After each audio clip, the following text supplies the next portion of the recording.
चलचित्र म मदन कृष्णमा हरिवंशको भूमिकामा कलाकार अरुण छेत्री अनुबन्ध भएका छन्। मदन कृष्णको कलाकारिताको पार्टनर रियल लाइफमा हरिवंश थिए भने अब पर्दामा उनको पार्टनरको भूमिकामा अरुण देखिनेछन्। अरुण अहिले बक्स अफिसमा ब्लकबस्टर सिनेमा गौथलीका मुख्य पात्र हुन्। अरुणले अब म मदन कृष्णसँगै यही टिमले सिरिजको रूपमा निर्माण गर्ने हरिवंश आचार्यको बायोपिक चलचित्रको लागि पनि एकैपटक साइन गरेका हुन्। हामीले म मदन कृष्णमा हरिवंशको रोलमा अरुणलाई लिएका छौँ। यो सँगै एकैपटक अब हरिवंश आचार्यको जीवन कथामा बन्ने बायोपिकमा हरिवंश दाईको भूमिकामा अरुणलाई साइन गराएका हौँ।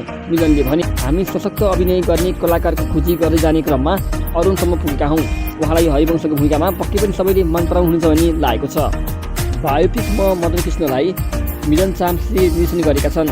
उनले गत वर्ष चलचित्र अन्जिला निर्माण गरेका थिए, जुन राष्ट्रिय फुटबल टिमकी गोलरक्षक तथा क्याप्टेन अन्जिला तुम्बामीको बायोपिक थियो।